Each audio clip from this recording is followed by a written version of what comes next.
പ്രമേഹ രോഗികൾ നമ്മുടെ നാട്ടിൽ ഇന്ന് കൂടിക്കൊണ്ടിരിക്കുകയാണ്. നമ്മുടെ വീട്ടിൽ ഒരാളെങ്കിലും ഇന്ന് പ്രമേഹ രോഗിയായിരിക്കും. ഇതിന് പ്രധാന കാരണം എന്ന് പറഞ്ഞാൽ നമ്മുടെ ജീവിതശൈലിയാണ്. അതായത് നമ്മുടെ ഭക്ഷണ രീതിയും നമ്മൾ പ്രത്യേകിച്ച് വ്യായാമമൊന്നും ഇല്ലാത്തത് കൊണ്ട് തന്നെയാണ്. പ്രമേഹത്തിന്റെ തുടക്കത്തിലൊരു സ്റ്റേജിൽ നമ്മൾ തിരിച്ചറിയുകയാണെങ്കിൽ, ഭക്ഷണം നിയന്ത്രിക്കുകയാണെങ്കിൽ, മരുന്നില്ലാതെ തന്നെ നമുക്ക് പ്രമേഹത്തിന്റെ നിയന്ത്രണത്തിൽ കൊണ്ടുവരാൻ പറ്റും. അപ്പോൾ ഡയബറ്റീസ് ആയിട്ടുള്ള ആൾക്കാർക്ക് വേണ്ട ഭക്ഷണ നിയന്ത്രണം എന്താണ് എന്നാണ് നമ്മൾ ഈ വീഡിയോയിലൂടെ നിന്ന് നോക്കാൻ പോകുന്നത്. ഞാൻ ഡോക്ടർ പ്രിയ, കലോഞ്ചി ഡയറ്റിലെ മെഡിക്കൽ ഓഫീസറാണ്. പ്രമേഹം എന്ന് പറയുന്ന ഒരു സൈലന്റ് കില്ലറാണ്. തുടക്കത്തിലേ നമ്മൾ അറിഞ്ഞില്ലെങ്കിൽ അത് നമ്മുടെ ഉള്ളിലുള്ള ഓരോ ഓർഗനെ അഫക്റ്റ് ചെയ്യുകയും കംപ്ലീറ്റ് ഫെയിലിയറിലോട്ട് കൊണ്ടുവരും. അപ്പോൾ ഡയബറ്റീസ് എന്ന് പറയുന്ന ഒരു കണ്ടീഷൻ ഒരുപാട് ലക്ഷണങ്ങളായിട്ട് നമ്മുടെ മുമ്പിൽ വരാറുണ്ട്. നമ്മൾ ചിലപ്പോൾ അത് തിരിച്ചറിയുന്നത് ഒരുപാട് ലേറ്റ് ആയിട്ടായിരിക്കും. ചിലപ്പോൾ ഒരു മുറിവ് ഉണങ്ങാതെ വരുമ്പോഴായിരിക്കും അവർക്ക് പ്രമേഹം ഉണ്ടോ എന്ന് നമ്മൾ നോക്കാറ്. അതുപോലെ തന്നെ നല്ലപോലെ ദാഹവും നല്ലപോലെ വിശപ്പും, പക്ഷേ ശരീരം ഭയങ്കരമായിട്ട് മെലിഞ്ഞു പോകുന്ന ഒരു കണ്ടീഷൻ ആണെങ്കിൽ ചിലപ്പോൾ അത് പ്രമേഹ രോഗിയുടേതായിരിക്കും. അപ്പോൾ ഈ പാരമ്പര്യമായിട്ട് പ്രമേഹമുള്ള ഒരാളാണെങ്കിൽ നമ്മളൊരു പ്രായം കഴിഞ്ഞാൽ ഒരു 10-25 വയസ്സ് കഴിഞ്ഞതിന് ശേഷം ഇടയ്ക്കിടയ്ക്ക് മോണിറ്റർ ചെയ്യുന്നത് വളരെ നല്ലതാണ്. അതിനുവേണ്ടി നമ്മൾ HbA1c നോക്കാൻ വേണ്ടി പറയാറുണ്ട്. HbA1c എന്ന് പറഞ്ഞാൽ ഗ്ലൈക്കോസിലേറ്റഡ് ഹീമോഗ്ലോബിൻ ആണ്. അപ്പോൾ ഒരു 3 മാസത്തെ ആവറേജ് നമുക്ക് ബ്ലഡ് ഷുഗർ ലെവൽ മോണിറ്റർ ചെയ്യാൻ പറ്റും. അപ്പോൾ ആ ഒരു ലെവൽ നോക്കിയിട്ട് നമുക്ക് പ്രമേഹ രോഗിയാണോ എന്നാണ് ഇന്ന് മിക്കവാറും എല്ലാവരും തന്നെ നോക്കാറ്. അപ്പം നമ്മൾ ആ ഒരു ആദ്യത്തെ സ്റ്റേജിൽ തിരിച്ചറിയുകയാണെങ്കിൽ നമുക്ക് ഈസി ആയിട്ട് കൺട്രോൾ ചെയ്യാം. ഭക്ഷണത്തിലൂടെയും ഒപ്പം കൃത്യമായ ഒരു വ്യായാമം ഉണ്ടെങ്കിൽ ഈസിലി ആയിട്ട് കൺട്രോൾ ചെയ്യാൻ പറ്റുന്ന ഒരു കണ്ടീഷനാണ്. അപ്പോൾ ഈ പ്രമേഹ രോഗികൾക്ക് വേണ്ട ഭക്ഷണ നിയന്ത്രണം എങ്ങനെയാണെന്ന് നോക്കണം. നോർമലി നമ്മളെല്ലാവരും നല്ലപോലെ വയറ് നിറച്ച് ഭക്ഷണം 3 നേരം ചോറ് കഴിക്കാൻ ആഗ്രഹിക്കുന്നവരാണ്. അപ്പോൾ നമ്മൾ നോർമലി നമ്മുടെ ഒരു ഫുഡ് പാറ്റേൺ എന്ന് പറഞ്ഞു കഴിഞ്ഞാൽ നമ്മൾ 3 തവണ ഭക്ഷണം കഴിക്കും. ഇടയിൽ ഒരു ഇടവേള എന്ന് പറയുന്ന ഒരു ചെറിയ ബ്രേക്ക് ഒരു നേരമൊക്കെ ആയിരിക്കും.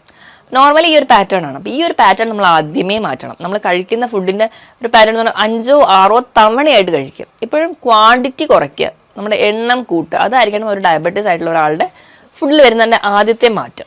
അങ്ങനെ കഴിക്കുന്ന സമയത്ത് നമുക്ക് എങ്ങനെ ഭക്ഷണം മാറ്റാം? ഒന്നാമതായിട്ട് നമ്മൾ രാവിലെ എണീക്കുമ്പോൾ തന്നെ ചായയോ കാപ്പിയോ കുടിക്കുന്നതാണെങ്കിൽ ആ ഒരു ശീലം മാറ്റിയിട്ട് ഇളം ചൂടുവെള്ളം കുടിക്കുക. ഇപ്പം നിങ്ങൾക്ക് ഉലുവ കുതിർത്ത വെള്ളമൊക്കെ കുടിക്കാം.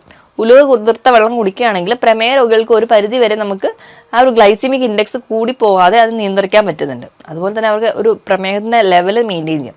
പക്ഷേ ഒരു ഉലുവ വെള്ളം മാത്രം കുടിച്ചുകൊണ്ട് നമുക്ക് പ്രമേഹത്തെ നിയന്ത്രണത്തിൽ കൊണ്ടുവരാൻ പറ്റില്ല. അപ്പം കൊളസ്ട്രോൾ ലെവലൊക്കെ ഉള്ളവരാണെങ്കിൽ ഈ ഉലുവ ഒരുപാട് കഴിക്കുന്നതും അതും ഒരു ദോഷം ചെയ്യുന്നുണ്ട്. അപ്പം നമ്മൾ ഇടയിൽ ഓരോ ദിവസവും ഇങ്ങനെ വെള്ളം മാറ്റി മാറ്റി കുടിക്കുക.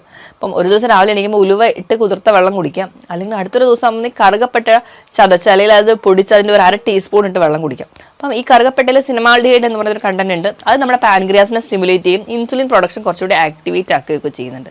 അപ്പം ഇത് നിങ്ങൾ കുടിക്കാം. അല്ലെങ്കിൽ രാവിലെ എണീക്കുമ്പോൾ തന്നെ ഗ്രീൻ ടീ കുടിക്കാം. അതും നിങ്ങൾക്ക് നല്ലൊരു ഓപ്ഷനാണ്.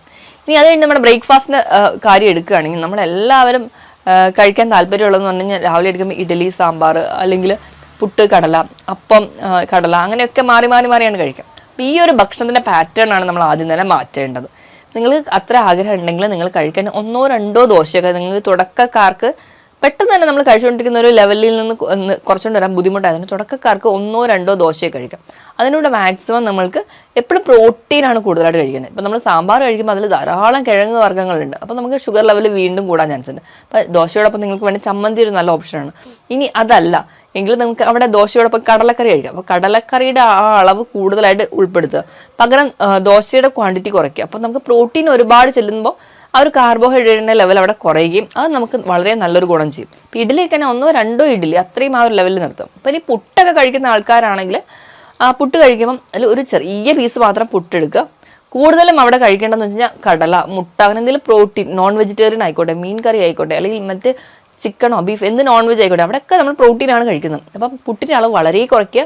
വെജിറ്റേറിയൻ അല്ലെങ്കിൽ നോൺ വെജിറ്റേറിയൻ പ്രോട്ടീൻ്റെ അളവ് നല്ലപോലെ കൂടുക. അതുപോലെ തന്നെ ചപ്പാത്തിയുടെ കേസിലൊക്കെ. ഇനി നിങ്ങൾക്ക് നല്ലൊരു ഓപ്ഷനാണ് ഉപ്പുമാവ്. ഉപ്പുമാവ് ഉണ്ടാക്കുമ്പോൾ നിങ്ങൾക്ക് ധാരാളം പച്ചക്കറികൾ അതിനകത്ത് ആഡ് ചെയ്യാം. ബീൻസ്, ക്യാരറ്റ്, ഉള്ളി, തക്കാളി എല്ലാം നമുക്ക് അതിനകത്ത് ആഡ് ചെയ്യുന്ന സമയത്ത് നമ്മൾ എടുക്കുന്ന ആ ഒരു കാർബിൻ്റെ അളവ് വളരെ കുറവായിരിക്കും. അപ്പോൾ നിങ്ങൾക്ക് ഉപ്പുമാവിൽ തന്നെ നല്ലൊരു ഓപ്ഷൻ എന്ന് പറയുന്നതാണ് ഓട്സിൻ്റെ ഉപ്പുമാവ്. ഓട്സ് തിരഞ്ഞെടുക്കുമ്പോൾ ഒരുപാട് പ്രമേഹ രോഗികളും പറയുന്നതാണ് ഞാൻ ഓട്സ് ഒരുപാട് കഴിക്കുന്നുണ്ട്, പക്ഷേ എന്നിട്ടും എനിക്ക് പ്രമേഹത്തിൽ മാറ്റമൊന്നും വരുന്നില്ല. ഈ ഓട്സ് തിരഞ്ഞെടുക്കുമ്പോൾ നമ്മൾ സ്റ്റീൽ കട്ട് ഓട്സ് വേണം തിരഞ്ഞെടുക്കാൻ. സ്റ്റീൽ കട്ട് ഓട്സ് എന്ന് പറഞ്ഞെങ്കിൽ ധാന്യം തവിടോട് കൂടിയ ഓട്സ് ആണ്, ഫുൾ കവറിങ് ആയിട്ടുള്ള ഓട്സ് ആണ്. ഈ ഓട്സ് എന്ന് പറഞ്ഞാൽ നമുക്ക് ആ ഒരു ഫൈബർ റിച്ച് ആയതുകൊണ്ട് തന്നെ ഒരു പരിധി വരെ ഈ ഷുഗർ പേഷ്യൻസിന് കഴിക്കാവുന്നതാണ്. ഇങ്ങനെ നമ്മൾ ഓട്സ് കഴിക്കുന്നതിലാണെങ്കിൽ കൂടി നമ്മൾ ഗ്ലൈസീമിക് ഇൻഡെക്സ് നോക്കണം. നമ്മൾ കൂടുതലായിട്ട് പ്രിഫർ ചെയ്യുന്നത് ഇൻസ്റ്റൻറ്റ് ഓട്സ് ആണ്. ഇൻസ്റ്റൻറ്റ് ഓട്സ് എന്ന് പറയുമ്പോൾ നമ്മളിപ്പോൾ ഒരു കഞ്ഞി ഉണ്ടാക്കി കുടിക്കുകയാണെങ്കിൽ അവിടെ ഒരു ഗ്ലൈസീമിക് ഇൻഡെക്സ് എന്ന് പറഞ്ഞാൽ ഒരു 80-83 ആയിരിക്കും. നമ്മൾ ഓട്സ് വെച്ചിട്ട് പാലിലോ അല്ലെങ്കിൽ വെള്ളത്തിലോ കുറുക്കി കുടിക്കുന്ന സമയത്ത് അവിടെ ഗ്ലൈസീമിക് ഇൻഡെക്സ് ഒരു 90ന് മുകളിലോട്ട് പോകും. അപ്പം പ്രമേഹം നിയന്ത്രിക്കാൻ വേണ്ടി കഞ്ഞി മാറ്റിയിട്ട് ഓട്സ് കഴിക്കുമ്പോൾ അവിടെ ഗ്ലൈസീമിക് ഇൻഡെക്സ് കൂടുതലാണ്. ഗ്ലൈസീമിക് ഇൻഡെക്സ് എന്ന് പറഞ്ഞാൽ ഒരു ഭക്ഷണം നമ്മൾ കഴിച്ചു കഴിഞ്ഞാൽ എത്ര പെട്ടതാണോ അത് പഞ്ചസാര അല്ലെങ്കിൽ ഗ്ലൂക്കോസിനെ പ്രൊഡ്യൂസ് ചെയ്യിക്കുന്നതിൻ്റെ ഒരു ലെവലാണ്. അപ്പോൾ അത് കുറഞ്ഞ ഭക്ഷണമാണ് എപ്പോഴും നമ്മൾ പ്രമേഹ രോഗികൾ കഴിക്കേണ്ടത്.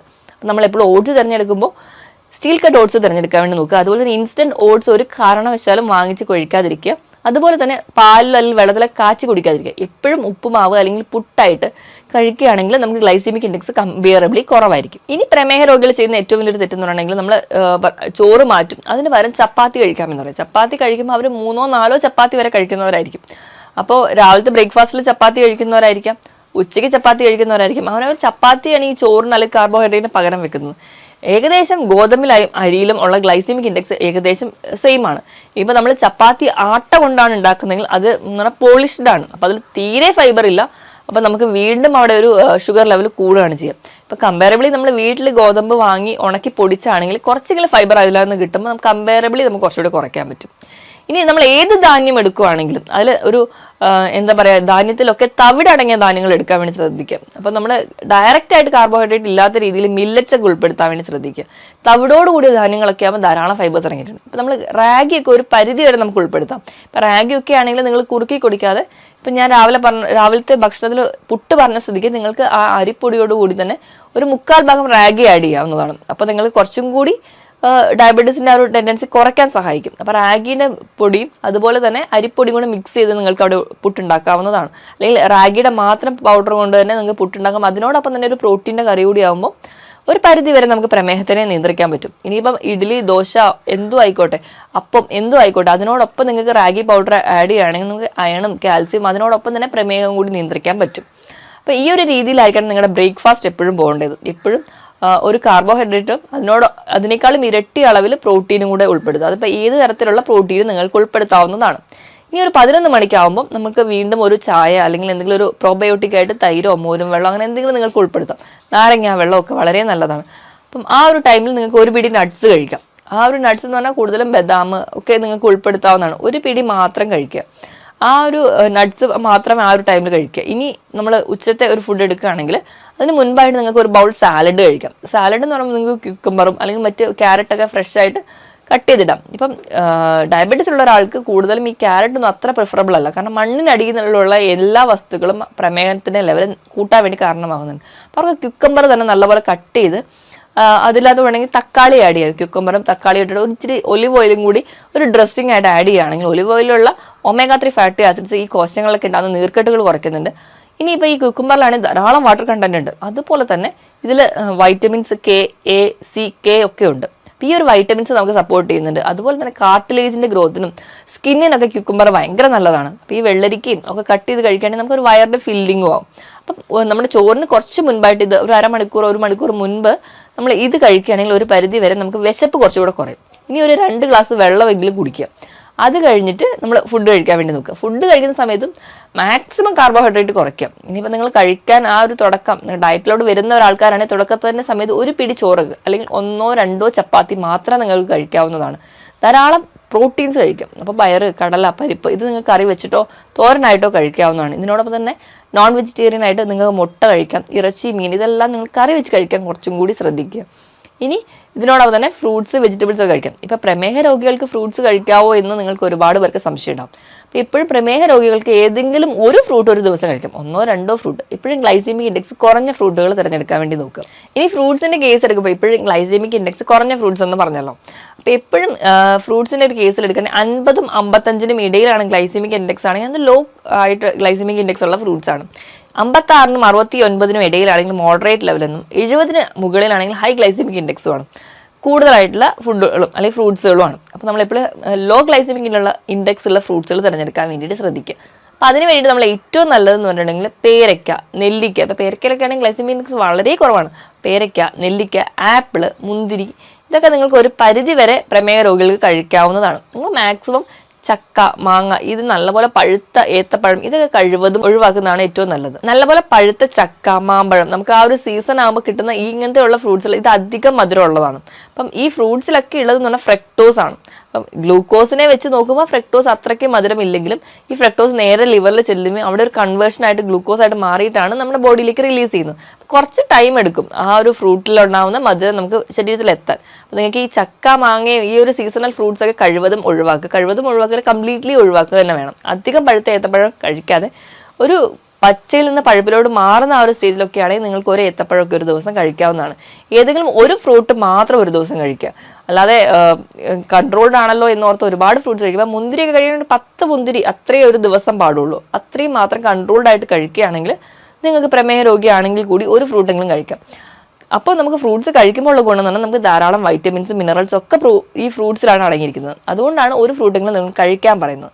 പിന്നെ ഈ പറഞ്ഞ രീതിയിൽ ഉച്ചത്തെയും വൈകുന്നേരത്തെ ഭക്ഷണം കഴിഞ്ഞിട്ടുണ്ടെങ്കിൽ ഇനി രാത്രിയത്തെ മീൽ നമ്മൾ എടുക്കുകയാണെങ്കിൽ രാത്രിയും നമ്മളെല്ലാവരും ഇഷ്ടപ്പെടുന്നത് ചോറ് കഴിക്കാനായിരിക്കും. ചോറും ഒരുപാട് കറികളും കഴിക്കാൻ ഇഷ്ടപ്പെടുന്നവരാണെങ്കിൽ ആ ഒരു ശീലം കംപ്ലീറ്റ്ലി മാറ്റുക. നിങ്ങളുടെ രാത്രിയിലത്തെ ഡിന്നർ കുറച്ചുകൂടെ നേരത്തെ കഴിക്കുക.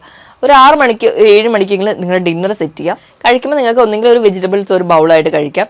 അല്ലെങ്കിൽ ഏതെങ്കിലും ഒരു ഫ്രൂട്ട് നമ്മൾ അന്നത്തെ ദിവസം കഴിച്ചിട്ടില്ലെങ്കിൽ അന്ന് ആ രാത്രി ആ ഒരു ഫ്രൂട്ട് മാത്രമായിട്ട് കഴിക്കാം. ഇനി ഇതോ അല്ലെങ്കിൽ നിങ്ങൾക്ക് ഓട്സോ അല്ലെങ്കിൽ ഏതെങ്കിലും ഒരു മില്ലറ്റോ നിങ്ങൾക്ക് എന്താണെന്ന് വെച്ചാൽ അതുപോലെ കഴിക്കാം.